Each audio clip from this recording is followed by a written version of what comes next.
Hello. So this is my second video. I had already recorded a video earlier today, and I had mentioned in that word that at the time when I started it, the Lord had given me two separate words, but that He did want me to make it all into one video, and I understand why, because the first word was the last word I put out about watch where you sow and tithe and what seeds and what profits you tune into. And then the second word was on a different topic. However, it like piggybacked off of that first message, like they did kind of tie together. But the first message ended up running 45 minutes long. So just say this video here is say 30 minutes, that would have been too long of a word altogether. I try to keep the words under an hour so that they're not too long. So, you know, plus my son was still awake earlier, now he's in bed, so it's sometimes easier to record when he's sleeping. So I wanted to break it up into two videos, and the Lord said that was fine. But because of that, like breaking it up into two, I was reading my Bible tonight, like I do my nightly scriptures, and He's had me again in the book of Psalms, because the book of Psalms is quite long. Like there's 100. Wow, yeah, it's like, so the book of Psalms is like 150 Psalms, right? So I've read most of them, but I haven't read all of them yet, because the Lord will lead me to Psalms as they're fitting.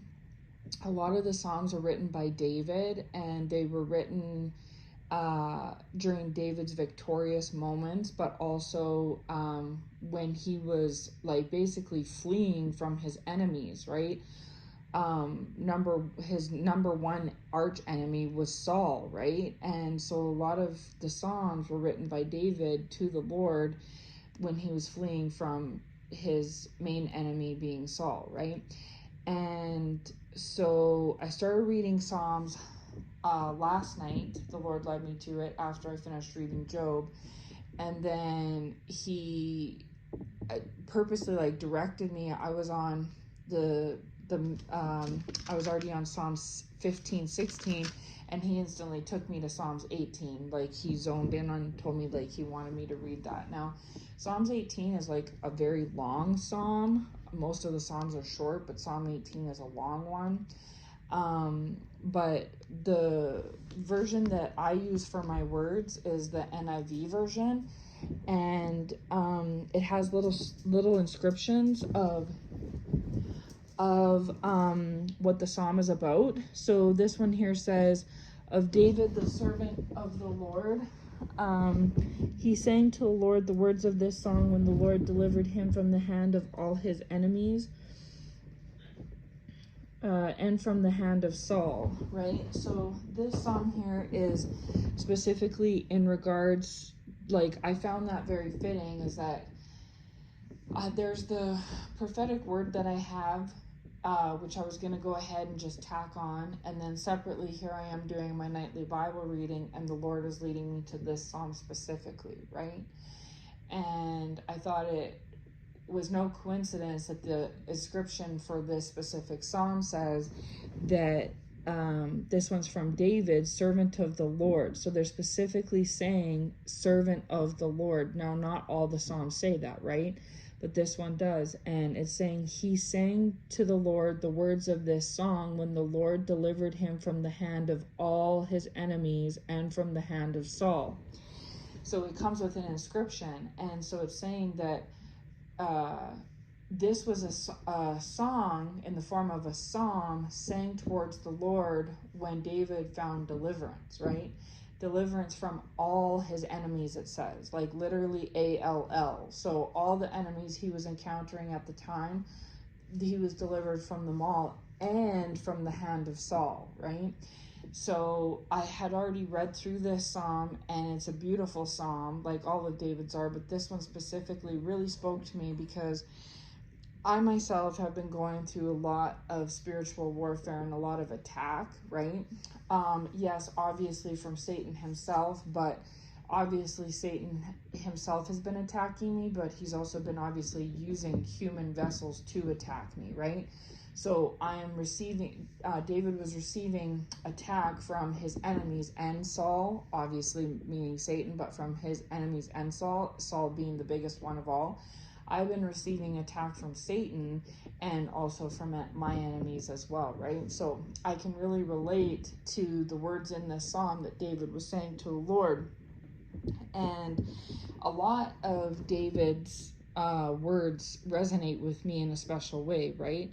Because I do have that David's anointing. And so this word here, when it comes to the Psalm 18, goes out to anyone who also is like a child of God, chosen one, who also has over this last term of time, whether it's been months or years, been subjected to various attacks through, various enemies from Satan himself. And maybe you too have top enemies, like enemy number one that is attacking you, right? And so the Lord is saying is that there's deliverance for me, and there's deliverance for you, and there was deliverance for David, right?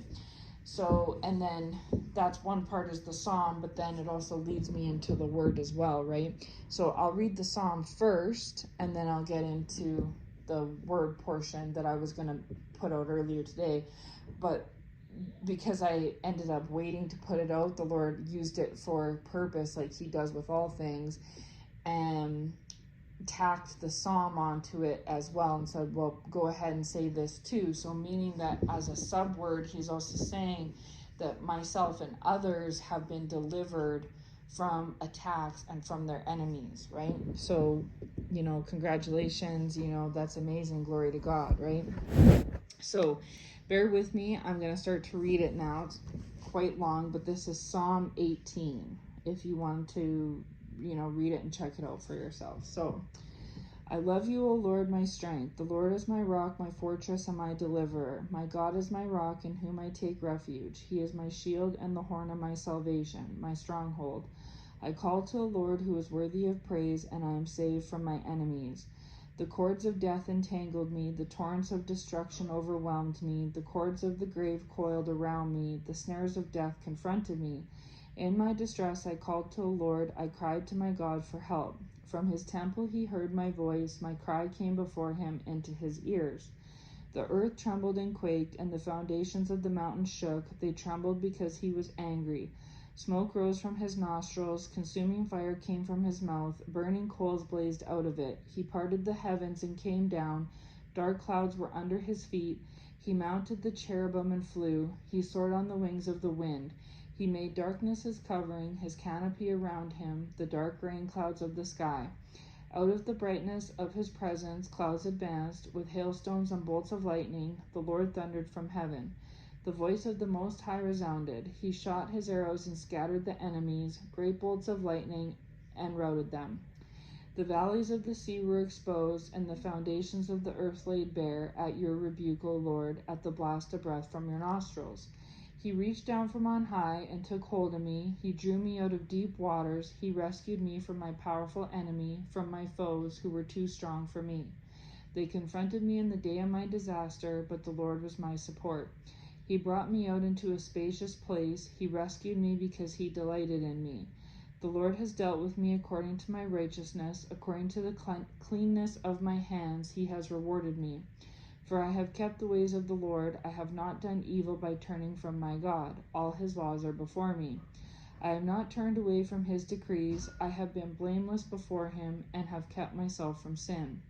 The Lord has rewarded me according to my righteousness, according to the cleanness of my hands in his sight. To the faithful you show yourself faithful, to the blameless you show yourself blameless, to the pure you show yourself pure, but to the crooked you show yourself shrewd.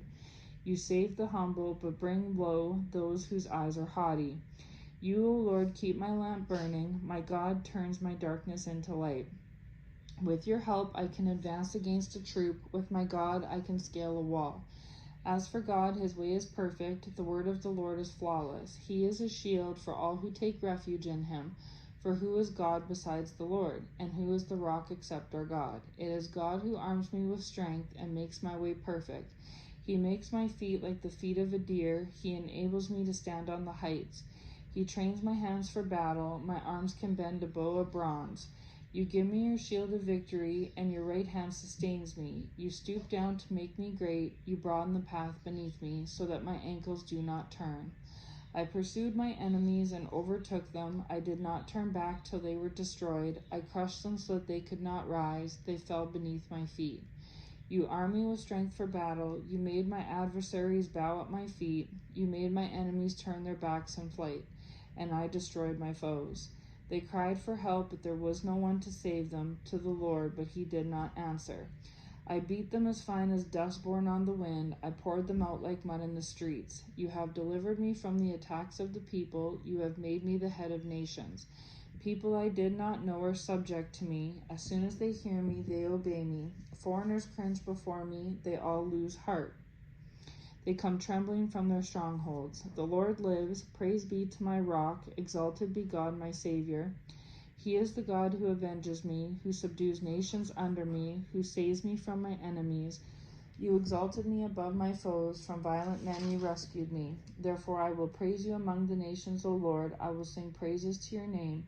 He gives his king great victories. He shows unfailing kindness to his anointed, to David and his descendants forever. So beautiful. So obviously that song says it all right there, right? That basically the Lord fought for you and he got victory for you, right? And it's saying that,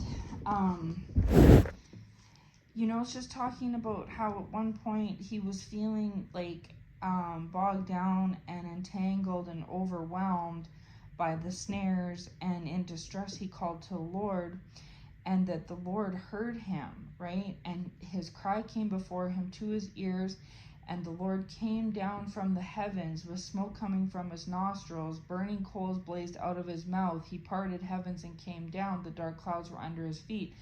He flew down. Like, he took the words of David very serious, and he takes your case very serious too. And it basically, the Lord is saying this happened within the last 2-3 weeks, where whether you realize it or not, and maybe you do, but the Lord has subdued and defeated your enemies for you, right? So even though, you may have known, you may not have known, but the Lord has taken out your enemies. They're sat down. And this psalm is confirmation, right? And it's saying he shot his arrows and scattered the enemies, great bolts of lightning, and routed them. The valleys of the sea were exposed, and the foundations of the earth laid bare at your rebuke, O Lord, at the blast of breath from your nostrils. So he rebuked them. The blast of breath from nostrils and mouth means fuming, like steaming mad. They did so much. He was done. He was done with Satan getting out of order and your enemies getting out of order, puppeted by Satan, that it literally aroused the Lord to come down from the heavens to settle the case and the matter for you. And he did. And that it says he's dealt with you according to your righteousness, according to the cleanness of your hands, he has rewarded you. So obviously everyone's hands are of different cleanness levels, right? But if you are for the Lord and you cannot relate or identify with the song from David, then you know what it's like to be walking in righteousness and trying to be as clean of hands and heart as you can be, and still having to deal with these attacks, right? And so the Lord has rewarded you accordingly to where you may stand, right? He rewards you according to your righteousness. To the faithful, he shows himself faithful. To the blameless, he shows himself blameless. To the pure, he shows himself pure. But to the crooked, he shows himself shrewd.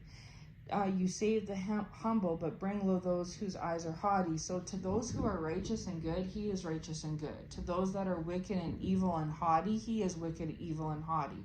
He shows them, he shows you, you reap what you sow. He shows you what you are worth of, right? What you deserve. With your help, Lord, I can advance against a troop. With my God, I can scale a wall.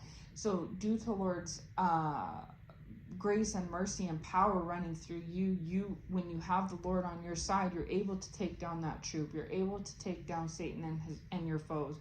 You're able to scale a wall, right?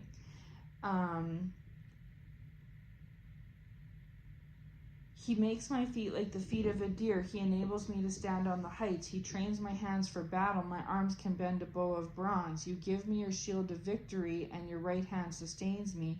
You stoop down to make me great. You broaden the path beneath me so that my ankles do not turn. So again, David's saying that when the Lord was aroused to come down from the heavens to fight on David's behalf, they teamed up. And as long as David might have been a one-man army all alone, but as long as he had the Lord fighting for him with that, that I don't want to say like aggression, but like that assertiveness behind him of fighting for what's right, for what's just, for justice and righteousness, right? And that when David originally in the psalm started, before the Lord came down, David was feeling defeated and overwhelmed, but after the Lord came down, they teamed up, and through the Lord's shield of victory and the Lord's righteous, strong right arm being lent to David to fight the battle, because the Lord represents the supernatural portion, right? But David represents the human portion. And obviously Satan was the supernatural portion that was fighting through your enemies, who were representing the human portion. So it looked like your enemies versus you, just like it looked like Saul versus David, but in reality it was Satan versus God, right? Evil spirits versus righteous spirits, evil versus good, right? So as we know, the Lord always has the upper hand. He always comes out victorious. So those who are on his side, that have proven to the Lord their righteousness and their cleanness of their hands and such, then the Lord will fight for them. And what is so interesting is that Psalm 24 was supposed to be the anchor psalm for the year 2024, and that specific psalm talks about the cleanness of hands and your heart, your pure heart, and your cleanness, pure heart and clean hands, right? And here we are, totally different scripture, as we're sitting in the third month of 2024, and this is the month that started off the actual technical year of 2024, was the month of March, as we know from the Hebrew calendar. And the Lord is saying through this different psalm, Psalm 18, the same thing. The cleanness of the hands is coming up again as another reference point. And so the Lord had already given me a prophetic word, 5-6 months ago, that in 2024, the cleanness of your hands and your heart were going to be relevant for the year 2024. And here we are now, just officially kicked off this month, the year of 2024 officially by the Lord's calendar. And here the Lord has given me this psalm saying that, talking about the cleanness of hands is what's caught his attention, and your righteousness. And here he had enough. He's came down from the heavens to fight the battle for you. And that once the Lord fights the battle for you on your behalf, like he did through David, he's done the same through you. That when he does this, all this insight is victory, right? There's no doubt about it. I pursued my enemies and overtook them. I did not turn back till they were destroyed. I crushed them so that they could not rise. They fell beneath my feet. You armed me with strength for battle. You made my adversaries bow at my feet. You made my enemies turn their backs in flight, and I destroyed my foes. They cried for help, but there was no one to save them, to the Lord, but he did not answer. I beat them as fine as dust borne on the wind. I poured them out like mud in the streets. So the Lord is saying that for some time now, for the last couple of weeks here, you have been spiritually beating up your enemies. You've been defeating them. Obviously through the power of the Lord, right? Coming down and fighting as your strong right arm. But you have been just defeating them and kicking them into the dirt, making them as fine as dust, like it's saying. Again, whether you realize it or not, you have been. You've made them turn their backs in flight. You've destroyed them to the point that they went crying to the Lord for help. But the Lord is not only is the Lord not hearing them, but he's not going to save them, right? So the Lord's on your team. The Lord's on David's team, right? And so he took out Saul for David, even though once upon a time Saul was anointed and he was crowned king by the Lord. When it came to this moment in time, that was the past. When it came to this moment in time, David was the one that had the righteousness and the clean hands. Saul had the evil spirit. So when the Lord weighed apples for oranges, he saw that David at this time, we're not talking about 5, 10, 15, 20 years ago. We're talking about at this time, David is being looked at as the victim, or what. I don't want to say that, but you know what I mean. Like, he's the one that's being pursued relentlessly, right? And for no cause or reason, because time again and time again and time again, David proved to the Lord that he was righteous with clean hands.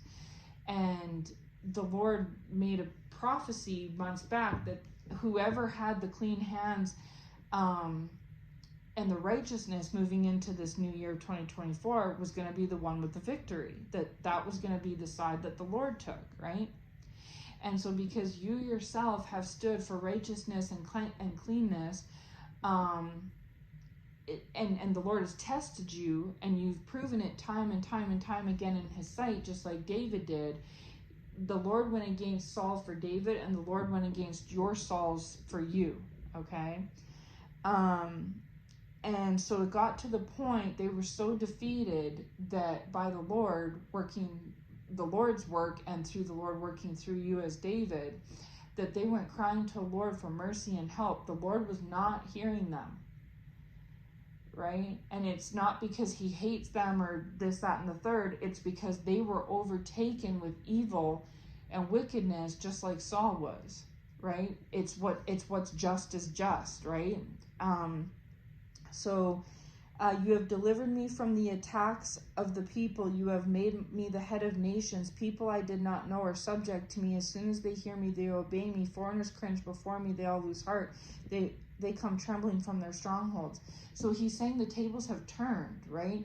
Those that were once stronger than him and overpowering him are now the ones that are defeated on the ground, destroyed, begging on their knees to the Lord for mercy and help, right? The tables have turned. He's been delivered from the attacks, and now he's the head and no longer the tail. Now they're the tail and no longer the head. And I put a word out about this, I think it was in December, January time, about how those that are the head will become the tail, and those that are the tail that will become the head. The top will become the bottom, and the bottom will become the top. And here David is talking about this in Psalm 18, the very psalm that the Lord led me to tonight, that I hadn't yet gotten to. So this is like fresh revelation, right? That's saying that the tables have now turned, right? Because of the Lord fighting on yours and David's behalf. The Lord lives. Praise be to my rock. Exalted be God, my Savior. He is the God who avenges me, who subdues nations under me, who saves me from my enemies. You exalted me above my foes. From violent men you rescued me. Therefore I will praise you among the nations, O Lord. I will sing praises to your name. He gives his king great victories. He shows unfailing kindness to his anointed, to David and his descendants forever. You're a descendant of David, okay? And you're anointed. It says right there in that line, that sentence, anointed and David's descendants. So because you're anointed, he's showing you unfailing kindness. He's giving you great victory. And he wants you to sing his praises like David did. Say praise to the Lord, you know. So again, whether you realize it or not, this is your confirmation that if you're a chosen one and or just a child of God, and you've been dealing with attacks over the last couple months, this is the Lord letting me know and letting you know through me that he has came down from the heavens in this last month of March and sat down the enemies. He's delivered you from their attacks. They reached the max level. Like the Lord foaming from the mouth and steaming and, you know, spewing from the mouth and nostrils, like that means he is like max mad, you know what I mean? Maximum level. And so he had to come down from his throne to finish this.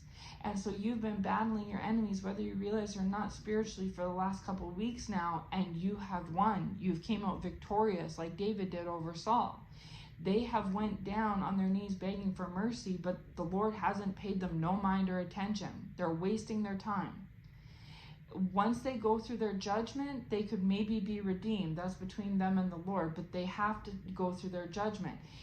If a pastor or a man or woman of God commits a crime in the physical world, a crime, they would be judged accordingly. They'd have to go to court, they'd have to go to jail, they'd be sentenced and judged just like an average person would. Their status wouldn't play a part, right? Because they had unclean hands, unclean motives, unclean intentions. They did wicked, right? I made a word a while back called the Lord's court will rule in 2024. And that it doesn't matter what a lawyer or a judge or a cop does, the Lord will trump over whatever someone says. So if someone in a high legal status in our actual physical world is deeming you to be wicked or unrighteous, and the Lord feels that you're not, his judgment will trump and overrule what the physical world says.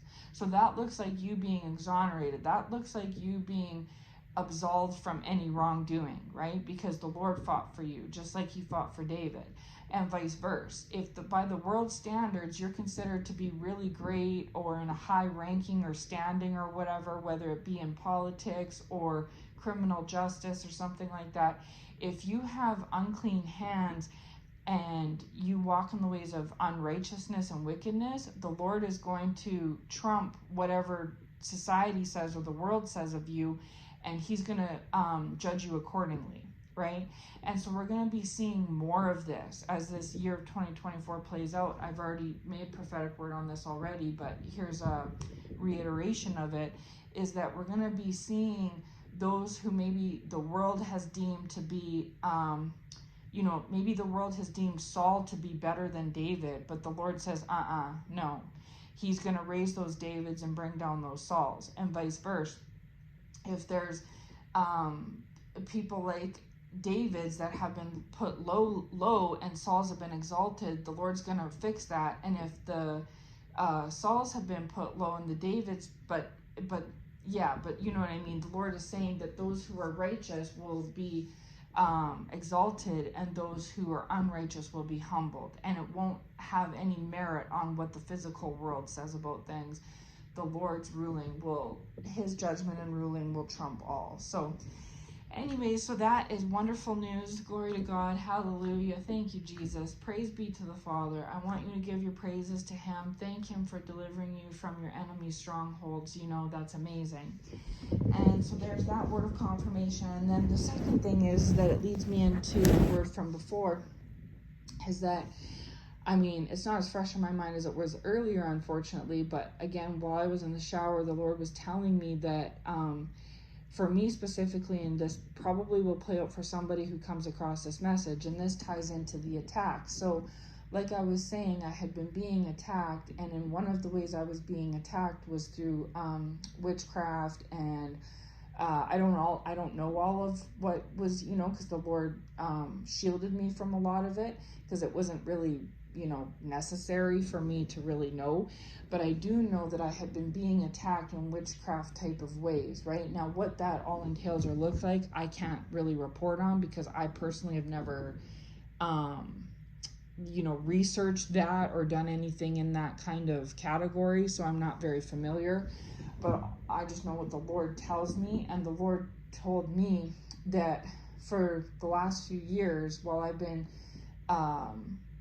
subjected to these attacks, that one of the various attacks that they had been doing to me, like my enemies have been doing against me, was through beauty spells, right? And maybe that sounds familiar to you too, but like with me, I didn't know this until in this last year. So it had been going on unbeknownst to me, but then I became aware of it, that in one way, shape, or form, somehow or other, they were doing these beauty spells on me, to where, this is what the Lord revealed to me, to where they were trying to make me less attractive and themselves more attractive. So somehow kind of, say I'm an 8 and they're a 6, just to put it on a scale. They were trying to make me a 6 and them an 8, right? If that makes sense. So they were trying to take away the beauty I have and put it on themselves, and then drain it away from me at the same time, right? So take it from me and add it to them. Now, I know you all haven't seen me on camera or anything like that, but I'm in my 40s now, right? But from my young years, so basically like before these attacks started, so when I was like 15, like I'm an attractive female, right? I'm attractive. And basically from like 15 to, 35-ish and beyond, I was attractive, and that was before I got saved and delivered from the Lord. So for a good 20 some years of my life, I had played up my beauty, right? Now, I didn't feel that my inside was very bad. Like I always had, in my opinion, what was to be, a good personality and a good inside to me. Like I had good morals, good character, compassionate heart, big heart, things like that. But because I didn't know myself, and because of like the traumas I had been throughout my life in various ways, I focused a lot more on my looks, right? And putting a lot of attention on spending, money on myself physically, spending a lot of time, energy, and effort on myself physically. I remember for years and years and years spending a good hour or two getting ready for the day, and then if it was a special occasion, maybe something like 2 or 3 hours, right? And it would be the whole nine. It would be the hair, the makeup, the outfit, everything, right? And I got special attention because of how I looked, right? I had certain friends want to be friends with me because of my physical appearance, and I was able to get attention from males because of my physical appearance, and I was able to get accepted to certain jobs. I applied for certain jobs because of my appearance, and I got hired because of my appearance. I was able to, get out of jams because of my physical appearance. So like, I didn't realize it at the time, but now that I'm older and I look back, I see how my physical appearance was really kind of the bigger portion of me. So I had a lot to offer internally, but I focused more on showing my external, my physical, right? And other people would notice that more about me, not because I lacked internally, but because I was putting so much attention and focus on the external, right? And I didn't think anything of that at the time, right? Because that's when I was in the world, and so my friends were like that, and that was how women were supposed to be. There's a lot of pressure put on females back then and even now to have to look pretty, look cute, all this stuff. And I'm not trying to knock those who do that. I'm just saying there's a lot of pressure, and I felt it in my teens, 20s, and 30s.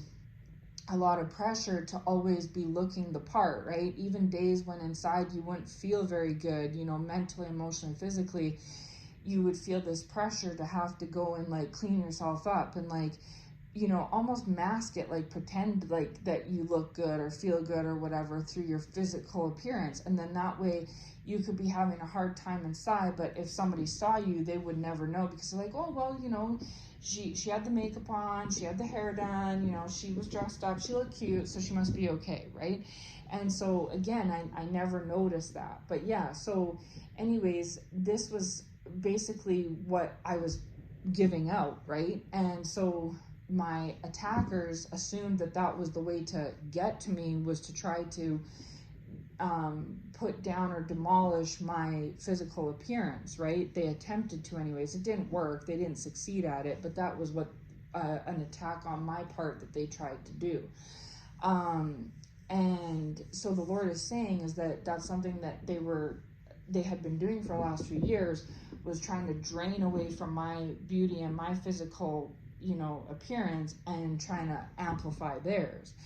And when they saw me in these last few years, not doing the makeup, not doing the hair, like being more natural and down to earth and, less superficial and stuff, the Lord revealed this to me today in the shower, like I was saying earlier, that they were like, all excited and high-fiving each other because they took that as a win. They assumed that, oh yeah, see, the attack and the spell worked. but I wasn't even aware that this is what, was all going on. And I didn't feel any differently. I just felt like, I had young children at the time, and I was feeling, overwhelmed with certain responsibilities. So it wasn't anything that seemed noticeable at the time. I just was busy focusing on other things, right? And then obviously I was saved by the Lord. And so the Lord had done, because all things work together for the good of those who love the Lord and are called according to his purpose, and everything that the Lord does has purpose.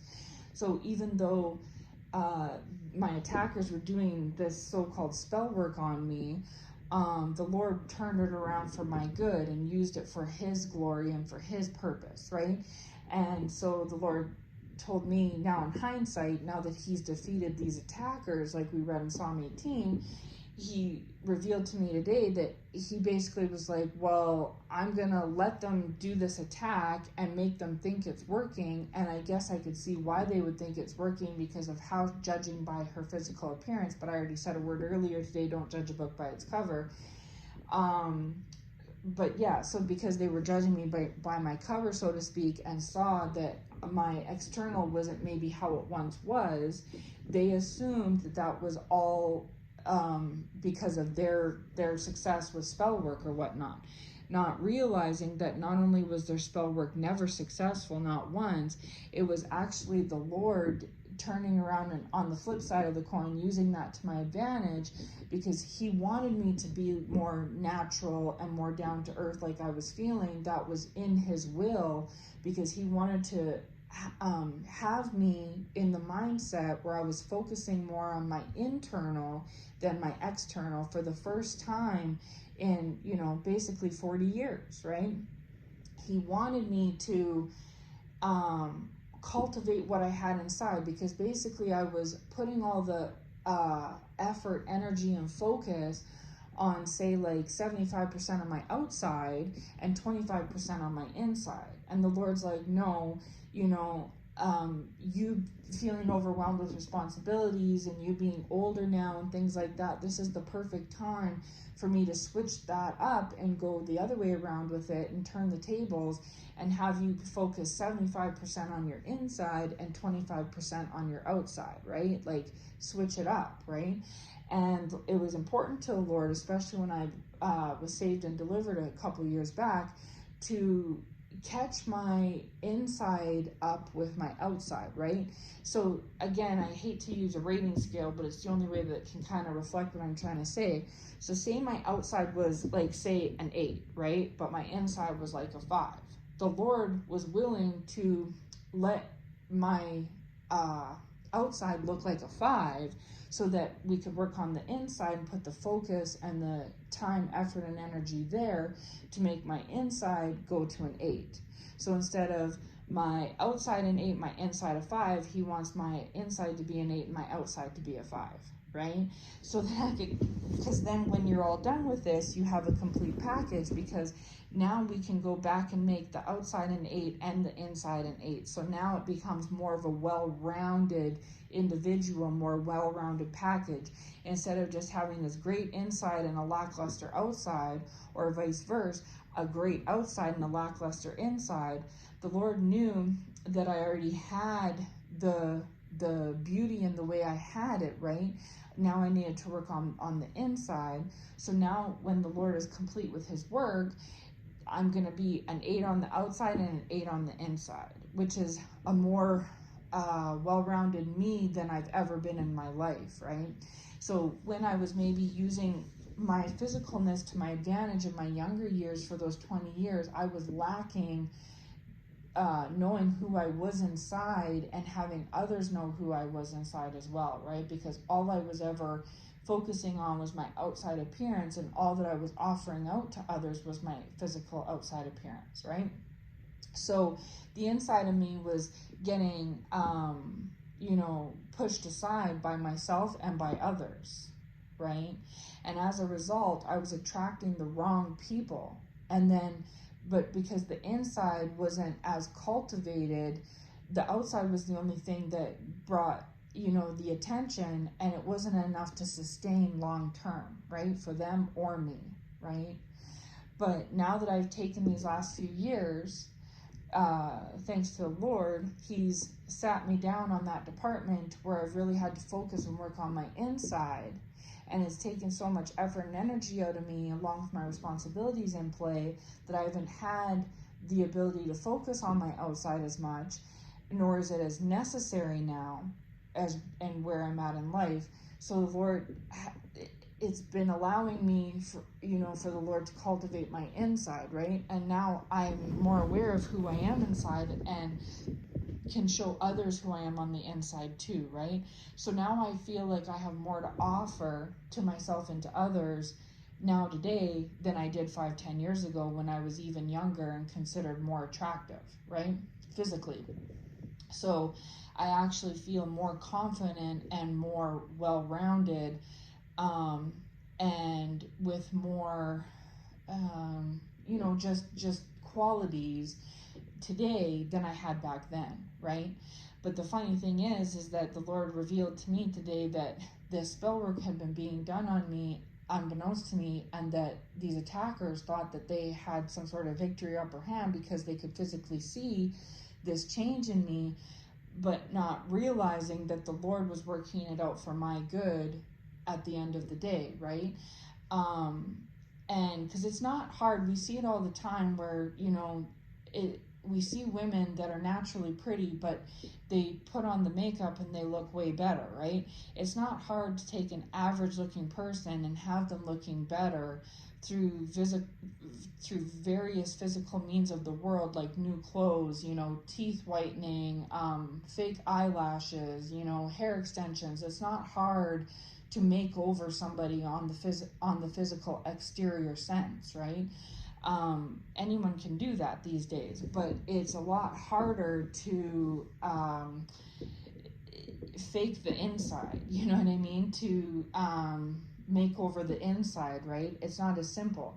I can go right now and spend 2 hours on myself. I can do my hair, I can do my makeup, I can get a new outfit, and I will physically look better after that 2 hour time spent on myself, right? But spending 2 hours on your insides is not going to, like on your heart, soul, and mind, is not going to be enough time, right? Like to actually improve and make over your mind, heart, body, soul could take the average person months or years, right? And in my case, it did take years because it had to be. It's like it started as a seed, and it was a seedling, and it needed a lot of water and a lot of energy and a lot of time, put into it to grow it, right? Whereas the outside had all those years to have been grown. So the outside was already well trained, well grown, right? But the inside wasn't. And so the inside needed that attention and that focus and the effort put on it, right? And so that's what the Lord has been doing for the last couple of years, that my attackers have been doing the spell work on me, is they've been doing the spell work to try to, in their mind, get at me by making me physically look a different way, and to benefit them somehow, some way, I'm not sure. But in the end, the Lord was saying it didn't work anyways, and if they thought it worked, they were mistaken, because they don't realize that, the Lord will work even things that are against you, or things that look like they're to your detriment. He will use them for your benefit in the end, right? If you just give him enough time and enough patience and enough energy and focus, he will turn that around for you, right? So now the Lord has improved my inside, my mind, heart, and soul, and cultivated my relationship with him. And as a result, I know myself more today than I ever did before in the past. And I know what to give to others more, and I know I have a lot more to offer than just my physical appearance, right? And so I hope that makes sense, right? And so the reason why the Lord wanted me to share this is because this was technically, it could be considered a revelation or a message just between him and myself, right? which it was and it is. It's an intimate message between him and me. Now, why make a word about it, right? Well, the Lord wanted me to, because he's saying that it also goes with the Psalm 18 psalm that he led me to, is that for some of you, especially maybe possibly the females, maybe you have been going through a similar situation where for maybe perhaps these last few years, however long the time frame may be for you, your specific attackers were also doing, spell work or whatever it may be, some sort of something to try to diminish your physical appearance, right? And whether you realized it or not, whether it was known to you or unknown to you, that this is perhaps what had been going on. So maybe this would answer questions for someone. Maybe someone is currently gone through this or has gone through this, and they're wondering, like, why is it like this or whatever. It's because the Lord is maybe they are doing this, maybe they are, maybe they aren't, but irregardless, the Lord is trying to beautify and glamorize your inside, right, as opposed to your outside, right? And it's something that I sorely needed. I didn't know I needed until, now after the fact, right? And the Lord is saying maybe it's the same for you. Is it something you sorely needed as well, especially if you're a female and you had been spending, 10, 20, 30 years working on your outside, right? Trying to make your outside look good, using your outside, your femininity qualities, your femininity and your physical appearance to perhaps get job or career or partner or friendships or accepted into like a certain field or a club or a course or whatever it may be, right? Getting yourself into opportunities, getting yourself out of situations, etc., was relying, whether you realized it or not, you were relying on the superficial qualities that the world set by the world standards that pressures women into going off of. And again, the same thing for men too, right? Maybe, it goes for men as well. Like maybe for you men, maybe you were always clean cut, always wanting to make sure you stayed shaved, haircut, going to the gym, staying fit, spending a chunk of your paycheck regularly on nice clothes, quality, you know what I mean? Like looking very tip top, right?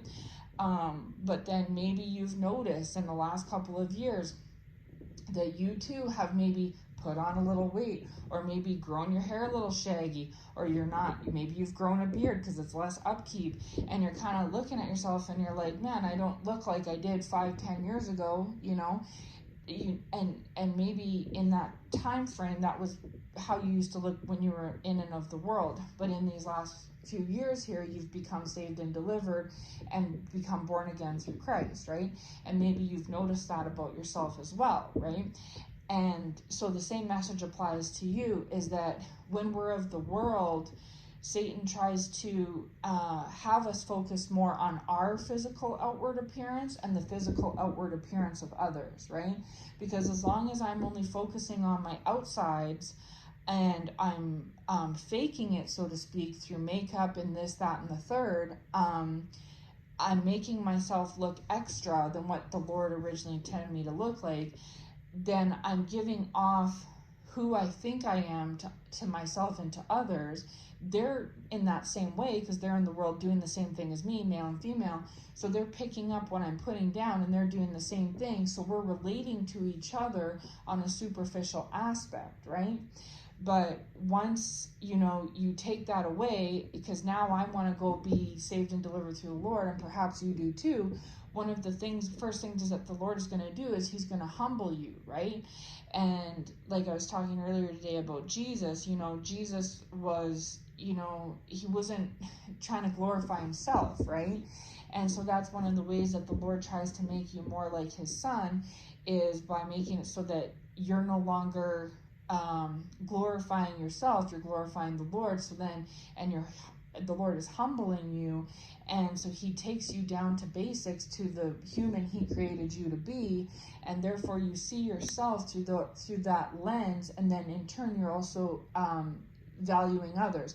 So the same thing applies where, say, when I was in the world, say 5 years ago, I was trying to accentuate myself, to receive value from others, right? But vice versa, the way that I was evaluating others and giving them a value through my lens was through how they took care of themselves as well on a physical level, right? But now that the Lord has, worked on me over the last few years and saved and delivered me, and I'm set apart from the world, He's worked on my insides, right? Which I now value in a whole new way, and I put a whole new value on myself, and therefore now I too am now finding myself evaluating other people in a different way. So the Amanda from 5 years ago would have judged or evaluated people on their physical appearance and less on the inside. Now today, this new born-again Amanda evaluates people less on their physical and more on their inside, right? So in the past, I would have wanted someone more attractive as one of my top priorities or top qualities, and then the inside would have mattered, but the person I am today is so different internally, thanks to the Lord's working on me, that now not only am I valuing myself in a different way, but I'm valuing others in a different way too. So when you're in the world, physical appearance is top ranking on the scale for yourself and for others, right? For the opposite sex. But then once you're born again through the Lord, physical appearance doesn't have the same weight to it, and it doesn't hold the same water and the same priority once you are born again through Christ, as it did when you were in the world, right? So before, the physical appearance was first and foremost, inner qualities were secondary. Now today it's the opposite. The tables have turned, where physical appearance is secondary and inner qualities is top priority, right? And vice versa with myself. I'm not expecting something I'm not giving. Now my inside qualities take top priority as far as I'm concerned, and my physical appearance is secondary, right? And I think that's a lot, like, that's made me more like Jesus, because from the impression I get from the Bible of how it talks about Jesus is that his concern was how he was inside to people, and the concern with people how they were inside. It's like the one with the issue of blood, right? So she had this physical issue of bleeding, which some would have obviously found unattractive or unappealing at the time. But because of her faith in the Lord, he healed her, because he was more interested and attracted to the fact of her faith than he was her physical appearance or issue of the bleeding, right? So while that would have turned off 90% of the population, Jesus was who he was, that because he was so humble, he recognized her from her faith first and then her bleeding second, right? Whereas the rest of the world was evaluating her, well, who cares about your faith? You're bleeding, right? Just as an example. So, and when I was in the world, that's how I would have felt too. I wouldn't have even thought about my faith, because I would have been so concerned about my bleeding issue, right? And that with others. But now that the Lord has healed me internally, the issues I present on the physical outside are secondary to me, and my faith comes first, right? And vice versa to those that I would look for now in a partner. I would want their inner qualities and their faith to come first as well, right? So I hope that makes sense. So the Lord was just revealing to me today that apparently over this last few years that I have been being attacked, one of the ways that they were attacking me was by attacking my physical appearance. And that perhaps that resonates with you too, that maybe you, whether you're male or female, have noticed that your physical appearance is being attacked as well, right? Whether you were aware of it or not. But the Lord is saying that through this Psalm 18, that he has delivered you from those attacks, and, delivered me too as well. And that there was a time in the past where the enemy thought that they had, your attackers, aka the enemy, thought they had this success or this upper hand because they seen the change in your physical appearance at one point in time. But little did they realize that was all through the glorifying of the Lord. That was through his doing that he turned that into purpose, right? So he's turning this thing that's supposed to be a strike against you and something to your detriment to your benefit by allowing it to happen and them to think what they think, because it didn't bother you anyways, and nor was it truly successful. They may have thought that because they judged the book by its cover, because they're of the world, right?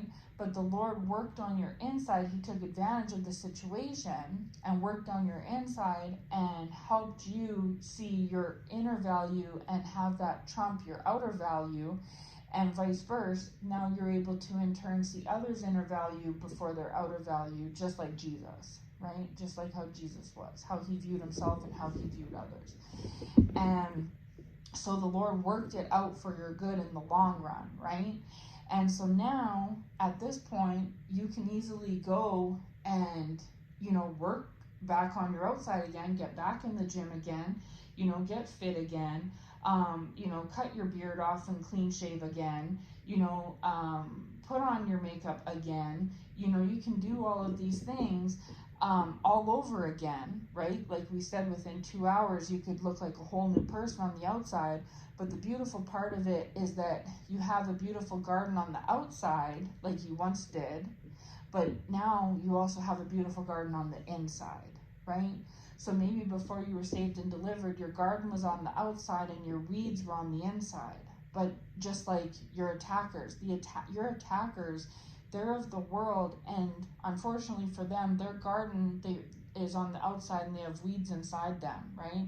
And that's one of the things that was frustrating them about you, was that when they first thought they were successful, they're like, oh, well, they have weeds inside and now they have weeds outside because we've stripped them of their garden.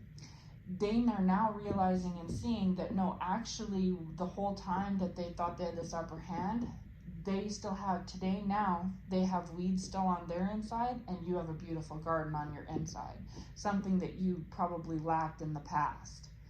So now it'd be nothing, now that the Lord has delivered you from your attackers, as we read in Psalm, it'd be nothing for him to make your garden grow on the outside just like you once had, but the joke's on them, because you had a garden on the outside and weeds on the inside. Fast forward a few years later, now today you have a garden on the inside and can have a garden on the outside, right? So they didn't really do anything. They didn't really succeed. That what they thought was a successful mission actually was a failure, because now you've grown something on the inside of you that you never once had, and they still have those weeds inside them, right? So anyways, it's hard to explain what I'm trying to say, but I hope that makes sense. So this was a very loaded word. That's, now that you see this word here has been about an hour, this was why I wanted to split up the two messages, the one earlier and this one, because it would have been basically almost a 2-hour long video. And I figured that, but anyways, the Lord does what he wants to do, right? So this was the second part of the word I was putting out earlier today, was this revelation about how the Lord revealed that to me earlier today, and that he wanted me to put that out as a message to anyone who may come across it. If you're resonating or can relate, that, maybe this will fill in some blanks for you and make sense to you as to why things maybe looked the way they did or went the way they did, right? And I hope it brings you some sort of justice and some sort of peace and, comfort to know that this is, that this is what the Lord was doing. He wasn't unaware, he wasn't turning his back to it. He was busy this whole time, whatever your time frame looks like, working on that inside of you, right? Because that's what happens when you accept Jesus into your heart, is that he starts to make you look more like Jesus, right? And again, like I said in my word earlier, if you're ever unsure about it, just think about Jesus. How did he dress? What did he say? How did he talk? What did he look like? How did he think? How did he feel? How did he look at himself? How did he look at others, right? And that will give you the key answers right there, right? So as we know with Jesus, he didn't glorify himself. He put the focus on the Father. He used what he had to help others, right? And so he was focusing on things outside of him and others around him, and how he could help them, right? And turn their weeds into a garden inside, right? And help their situations. Again, with like the people, the lepers and those with the blind man, the paralyzed man. So he was taking people who were blind, lame, sick, and healing them, right? And the reason why is because these were people that on the physical worldly perspective were shunned. Oh, he's blind, just forget about him. Oh, he has demons, just forget about him. Oh, he has leprosy, just forget about him, But the Lord saw the garden inside of these people, right? And so therefore he grew that garden inside of them, because he wasn't focused on what they looked like on the outside. That didn't matter, right? If you notice, Jesus was healing those types of people. He wasn't healing all the beautiful, like all the Pharisees and all the pharaohs and the beautiful people. He wasn't. It was those who, for the most part, from an outside perspective, were considered ugly, were considered less than physically, ailed, they had ailments, things like that. Those were the ones that the Lord performed his miracles on. And it's because he saw something inside of them. He saw, like the Psalm says, he saw that cleanness, he saw that righteousness, right? And so therefore he felt that they were deserving of his attention, and therefore gave them subsequent victories, right? Just like in the Psalm. And so the Lord took notice of David's cleanness and his righteousness, right? So therefore the Lord found it fit to come down and aid him and assist him, and turn that attack around for his glory, right? Just like the Lord has avenged you and released you from your attackers and turned whatever they were doing against you, fill in the blank, he's turned that around for your glory as well, right? Because all things work out for the good of those who love the Lord and are called according to his purpose. I mean, it's a scripture for a reason, right? All things work out for the good of those who are called to the Lord. So even the bad things, the things that, even having leprosy can work out for your good in the end. Even being paralyzed can work out for your good in the end. Even having an issue of blood can work out for your good in the end, Even having attacks being done against your physical attributes, it can work out for your good in the end, right? And at the end of the day, those mockers, they still have weeds inside. Those beauty queens, they still have weeds inside, they're not healed inside. And though Saul, he died with his evil spirit, right? He wasn't healed inside. And so that's the thing, right? Is that it always works out for the glory of God. So anyways, I'm going to cut this off now. It's going on too long. I hope that this makes sense to you. Those who have spiritual ears will hear. I hope you catch the message. I hope you understand what I'm trying to say. I hope those that, need to hear the message come across it. I hope those that it resonates to. I hope you can find some, understanding in it and some peace and comfort in it. I hope it brings you joy. I'm glad to hear that myself and other children of God have been released from their attackers. You know that the Lord has defeated your foes for you. Glory to God. And just give the Lord praise for, what he's done in your life, right? And for if this message resonates for you, give him praise and glory for him defeating your attackers for you, for him listening to your prayers, taking notice of your cleanness and your righteousness, and for turning your weeds into a garden, however that may apply for you. So I hope it blesses you, and God bless.